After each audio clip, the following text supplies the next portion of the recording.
the WA property at the time, so it was 2016. It was looking at, the government at the time was looking at affordable housing, and they came up with the National Rental Affordability Scheme, which is no longer there's no longer new properties in play, but this was a cash flow play for me. I needed the extra cash flow to pay down my owner-occupied debt and non-deductible debt.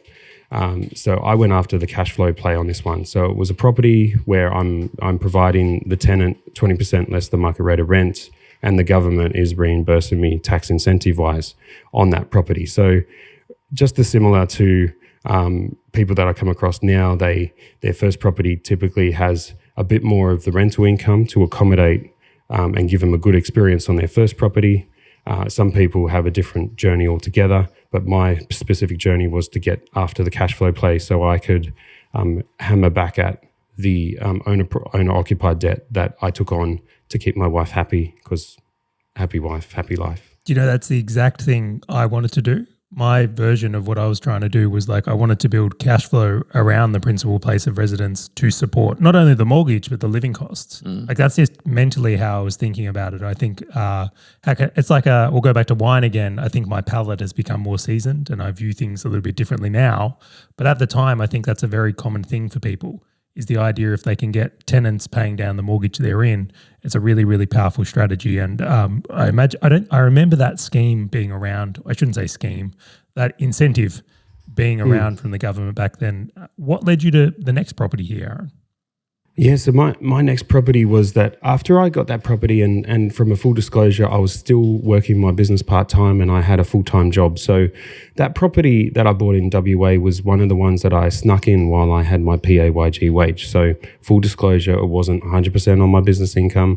I actually got an accountant's letter. There's no hopefully no one from the ATO is listening or any lenders looking there, but I think it's very clever that you utilised your situation to the best of your advantage. Yep. And I didn't lose my PAYG job after buying it or anything. So compliance wise, I had a couple of years left of that prior to that business that I was working for got bought by another multinational. And good save, Aaron. Good save. When businesses buy other businesses, you understand what do they do with the business they buy? They don't really treat them that well. But my next play was a really cool, really interesting one. I joined forces with I shared an office with an accountant and a financial planner.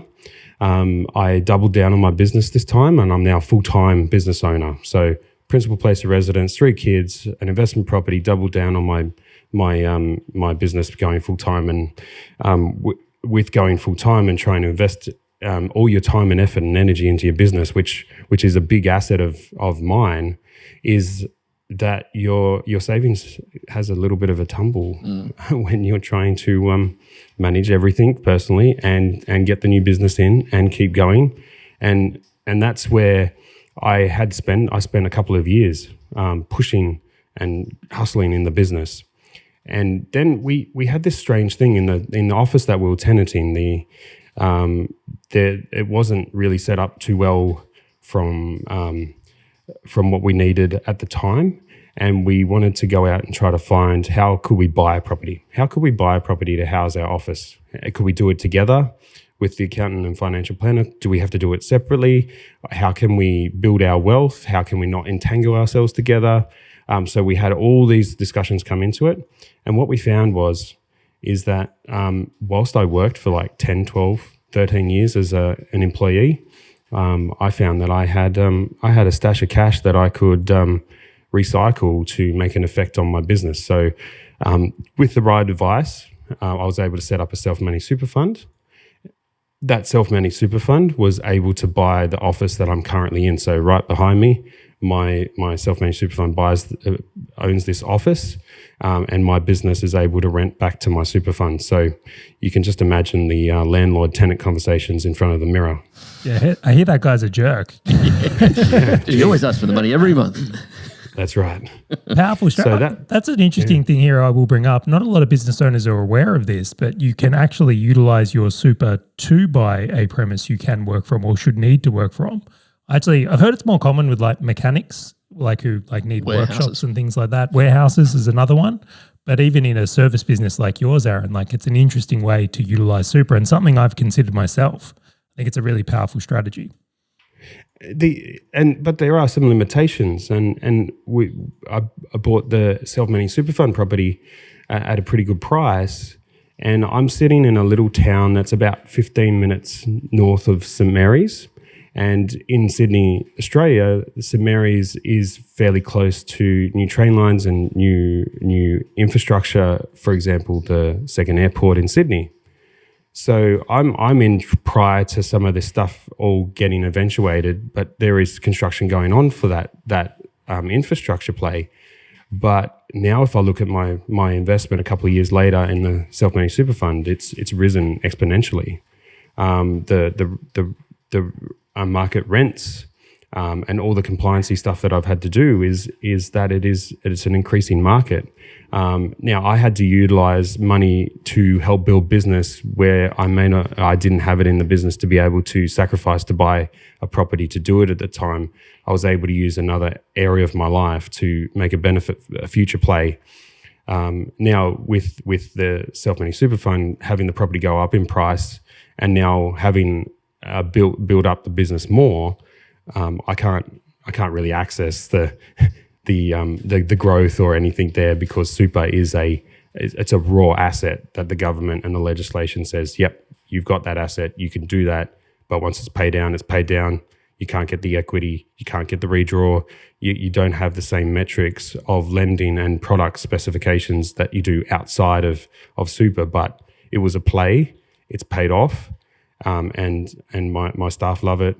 I love having a place that I can catch up together with clients. We sometimes go a bit old school and have a face-to-face meeting occasionally when we mostly in virtual. So I've heard that about was those my things, second one. face-to-face meetings. That's what they used to do in the them. 90s, right? Like with the Nokia phones.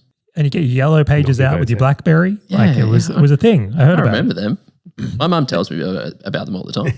It's really interesting on the idea, though, that again is like it can be very. There's so many upsides that can come from utilization of superannuation in that way. Right? It's a really cool idea, but it does come with those limitations and downsides of what you can leverage back out.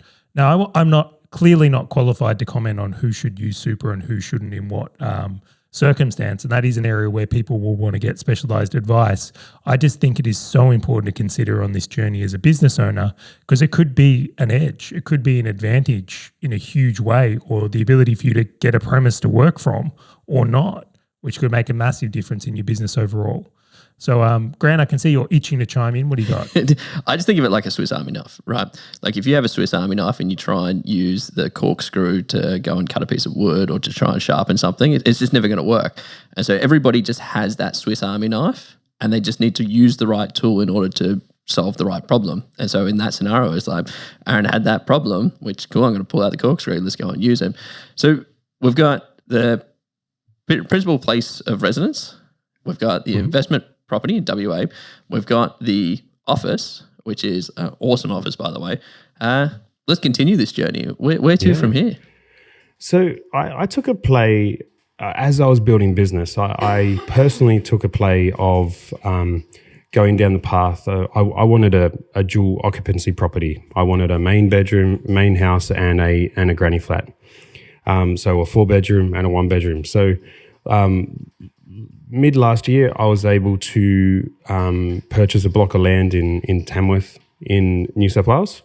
Nice, growing, big regional area, airport, hospital, big population there, low vacancy rate like we're seeing in a lot of areas. And I was able to purchase this block of land, put it off the plan. Now, it's a specific strategy and specific advice about buying off the plan, but I was able to just bank it, set it there, forget about it, not totally forget about it, but have it sitting there so I could just double down and focus on business, grow the business during that late 2021 area and into 2022, and delay the need to have the mortgage and anything on that. In the last couple of weeks, that land got registered. We now own the land and we own it outright at this point in time, which is awesome. And just even in the last couple of days, I'm now conditionally approved pending a couple of things for the build of the dual occupancy property on that land, which is really exciting. And this property investment for me is one of these benchmark ones, like it was with the WA one, where I still because where I want to go from here is I'm now doubling down on business. So I'm able to get these strategic properties along the way. And then I can take my foot off the pedal from that property point of view in my personal name, and then just shove the accelerator 100% down on my business, and then turn back around and see what else I can do going forward in the future. So this property is a nice little property. The land's now gone upwards. Now we have to be careful when we're playing games where there's growth implode, and you need the right advice if you're going off the plan, because it can turn around and go south as well. And I've rescued a few clients out of that over the years as well. But you have to be strategic. You have to understand your own personal goals, and you have to understand the borrowing capacity that you have and what risks you're going to be able to mitigate. But I'm really excited about this next property play. Off the plan gets a really bad rap, in my opinion. And there's two times, and I will share these because I think it's helpful. If you buy an off-the-plan apartment in a capital city, I think that can be incredibly dangerous just due to supply risk and a whole bunch of things that have gone on. And then secondary is off the plan in like these greenfield estates. And again, the common thread between these two is like massive supply. So if you've ever driven out or seen a region where there's just house after house after house getting built across massive amounts of acreage, that's where I think there's a huge amount of risk in there, and you would want to do a lot of due diligence in that way. But the other side of it is, if off the plan goes well, and I really want to plant this seed for people to understand the concept, if you were to buy something off the plan, you don't necessarily have to pay stamp duty. And you also don't have to service the loan until the land is registered, I believe, Aaron, or when it comes to settlement. Now, if that takes a year and that land's been going up in value in that time, that means you get to lock in the price of today. You get that year of gains before you have to actually pay for anything. So like, it is a risk and a bet, like absolutely. And again, good advice, really important here. But the upside of pulling it off can mean that you can end up settling on a property that's got value already locked in. So when it comes to getting your construction finance in your case here, or when it comes time to having the LVRs and the risk around it, your access to different products, and if you need like LMI, could change in a huge way as well. So again, just really wanted to bring it to the attention of the audience where it can be a pro, not just a thing to be scared of with off the plan. Hey, fellow business owner, if this topic and value-packed short video has resonated with you at all, and you want to dive deeper into being a full stack business owner, check out the full episode by clicking the link on your screen or in the description right now.